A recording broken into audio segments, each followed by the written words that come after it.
Imagine standing on the Champs de Mars in Paris. It is the year 1889. You see a big tower reaching to the sky. It is made of iron and looks like art, the Eiffel Tower. People around you are amazed. Some love it and some do not. This tower shows a new time, a sign of what people can do. But a few years ago, this tower was talked about a lot. Some people thought it was ugly. They did not like how it looked in Paris. Today, we will find out how this famous tower was built. It is a story about big dreams, strong rivals, and changes for something new. Let's dive into how things changed in France after the French Revolution. It was a time of great change and unrest. People were unhappy and there was political instability. Napoleon Bonaparte wanted to make France strong and powerful. He tried to build an empire and people had high hopes for him. But his time as a leader did not last forever, and his ideas did not work out as expected. That's right. Napoleon's rule came to an end in 1815. His defeat led to the monarchy coming back to power in France. However, this did not bring peace. In 1830, there was the July Revolution. This event had a big impact, shaking up the country.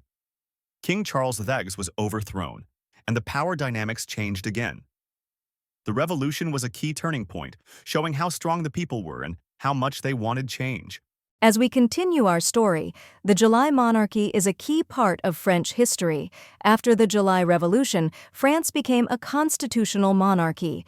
The bourgeoisie, or wealthy people, started to have more power in France. They wanted the king to listen to them more. Even with this change, there were still many problems. The government was weak and often disagreed. People still wanted more change, which added to the tensions. Yes, indeed. These tensions in the 1830s and 1840s grew larger. In 1846, a big crop failure made life hard for many people. There wasn't enough food, and this led to suffering. By 1808, things reached a point where people could no longer stay quiet. They rose up again in what became known as the 1848 Uprising. This moment changed a lot for France as King Louis-Philippe left power and went to England. The country once again faced political problems. After many changes in France, another war happened. It was between France and Prussia. This was in 1870, and it did not go well for France. They lost the war, and it was a big problem. Then they had to agree to something called the Treaty of Frankfurt. This treaty was very hard for France. They had to pay money, a lot of money. They also lost land, and they had to let German soldiers stay in eastern France. Oh, and there was more. The treaty also allowed the German army to march through a special place in Paris. This was the Arc de Triomphe. It was a sad time for the people in Paris and for all of France. After the war, the people in Paris wanted to be their own bosses. They said Paris should be an independent commune. But this idea did not please the government. There was a big fight, and it was very bad. Many people lost their lives in the fighting. When the battles ended, France became a republic again. They started writing a new set of rules, a new constitution. Everyone hoped this new start would help fix France's problems. So, what did they do to show the world they were strong again? They planned a big event in 1878. It was the World Expo in Paris. Yes, and this expo was very important. It was like saying to the world, "We are back and we're strong." It helped show how France was recovering after all the war and problems. Then, they thought about doing something even bigger. They wanted to have another great fair in 1889.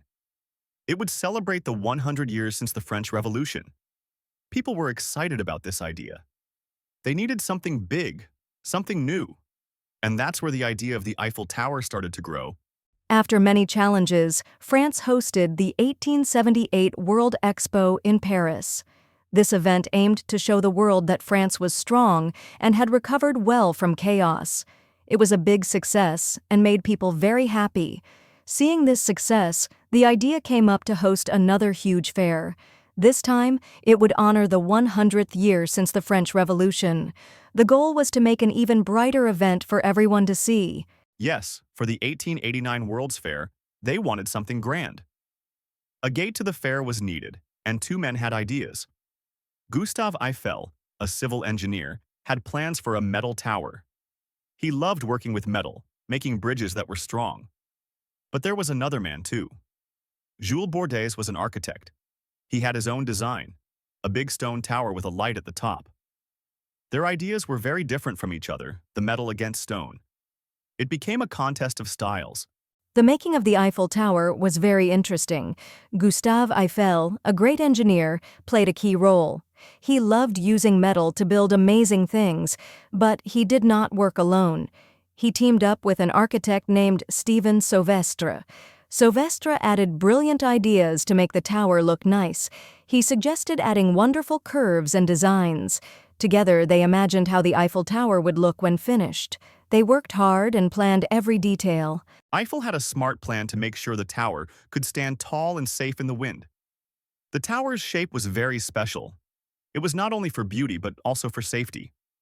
The curves were designed so the wind could pass through easily.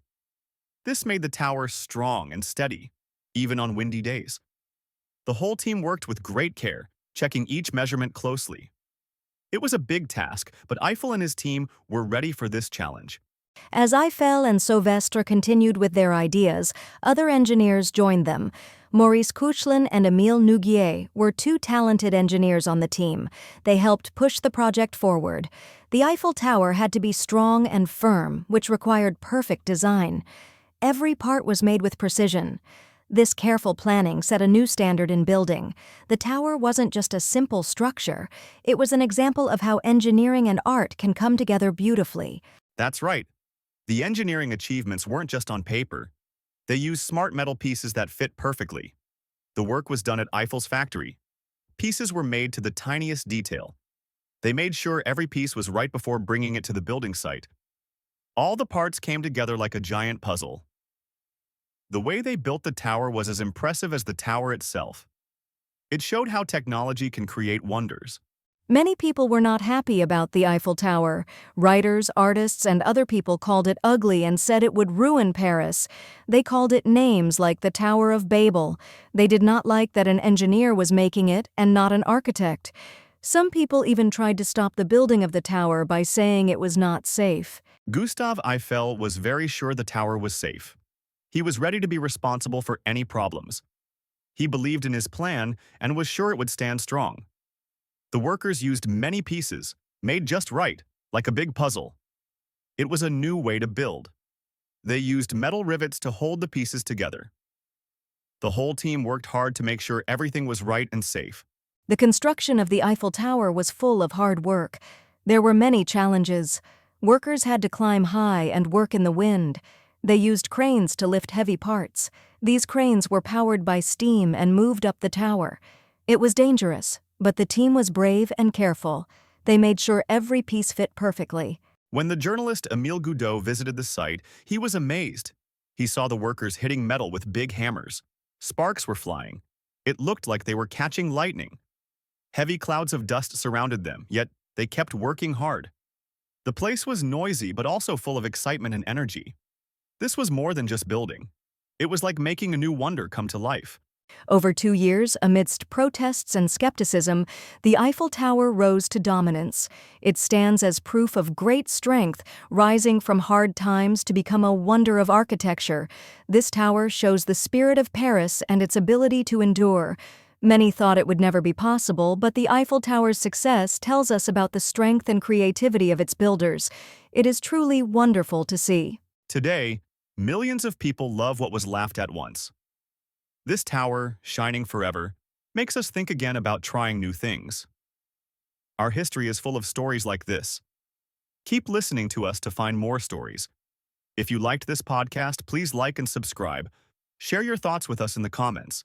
It would mean a lot to us. Stay with us, and let's explore more amazing tales together.